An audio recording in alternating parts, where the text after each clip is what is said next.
Rolf Carrier and David Bollier, who are both very good experts on the commons. And the advantage of the UNIFTAR course is that it's for delegates. It is a course that can be taken anonymously. And if you're a delegate of a country, you don't want them to know that you don't know what a commons is. And so it's very important for delegates that they can take a course, can find out things, without having the finger pointed at them and say, oh, he doesn't even know that. So that is the basis of the UNITAR course. You know a lot about the other courses out there. Basically, there was an online course that upgraded itself into the UNITAR course. But of course, if people are not able to sign on to the UNITAR course, and if you have a local group of people who is interested in the commons, we, as in Marybeth, Robin Temple, Leo, and some others, could give a course online to those group of people who you have identified to be interested in the commons. Thereafter, you yourself could organize another group that may teach the commons in your language or whatever, and there are support groups giving you the information. So if you like to be the core group whereby you are helping to create those basic handouts, basic information, or helping with the logistics of it, like finding the web conferencing tools, or teaching people how to use the web conferencing tools, or developing the course in your own language, that is the education task force, and they will have different functions within the task force. So if education is something that you would be interested in, then we can talk further. As I mentioned yesterday, the task force will be further defined later and described, but this is work in progress. If you already express interest in developing towards a certain task force, we can work on it together.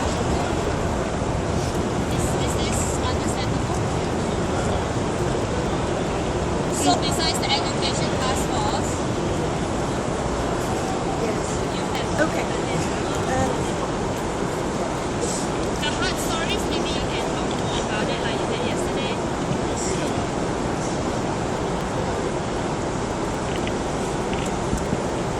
The hard stories. The hard stories usually start with one person.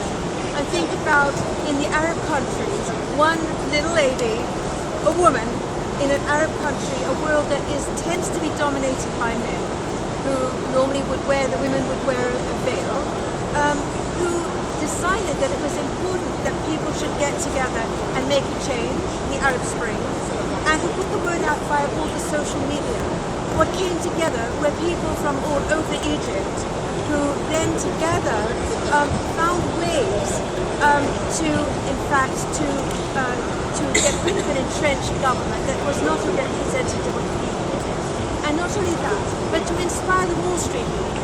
And in fact, the Wall Street movement was educated by the Egyptian movement. They came over to educate the Wall Street movement.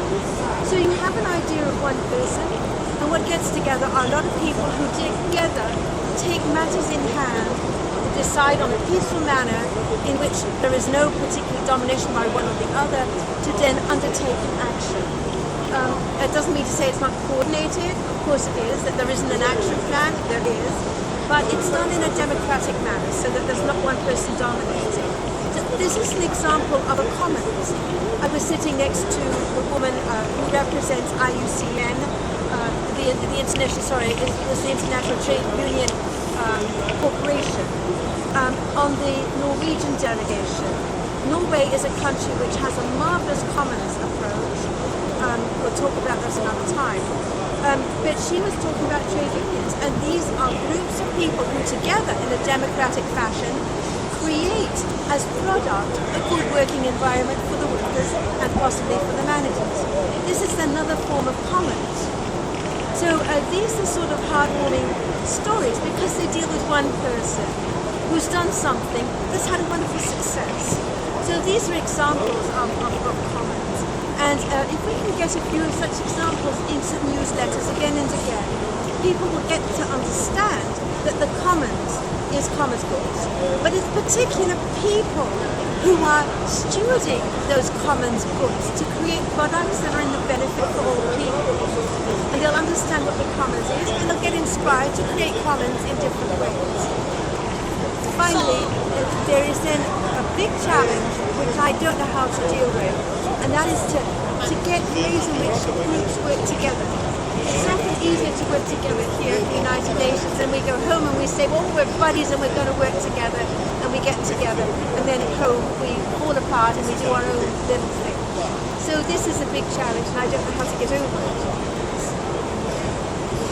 So, carrying forward from what the speaker shared just now, in requesting for stories, in collection of a library of stories, for which journals can pick their stories and include in whichever edition they want, I think that we should have like a template.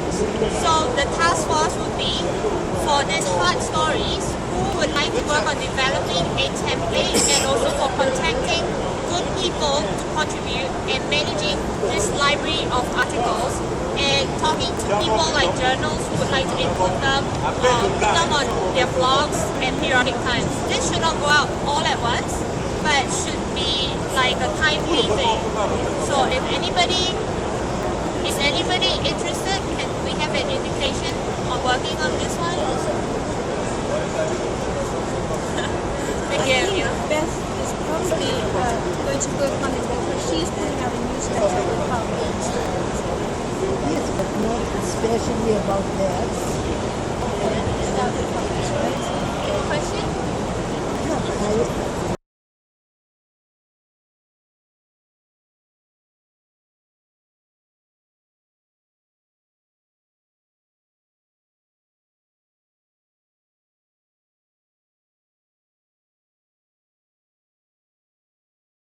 About lobbying and creating documents.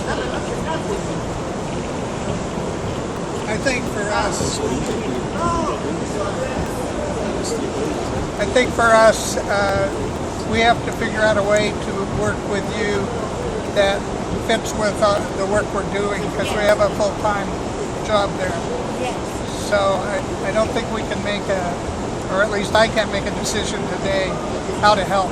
But when we start seeing the whole lay of the land, I'll try to figure out where I can fit in. That would be nice. And I would like to see it not so much a question of fitting in, but a question of co-creation. So that your working with us would involve empowering you, so that we would fit in some way to help you to become more powerful. And your working with us would empower the whole movement. Lisinka, So this is the way it has to be given to you. Lisinka, I offer you a co-creation evening or a co-creation night with the Dutch co-creation organization. And from that on, we like also to contact Barbara Marx Hubbard to deliver you a global co-creation event for the Commons cluster of the United Nations. Is that in real? You can put it on paper just first in the Netherlands, and secondly is maybe in America or somewhere else. But we will create a special event for the Commons on official co-creation.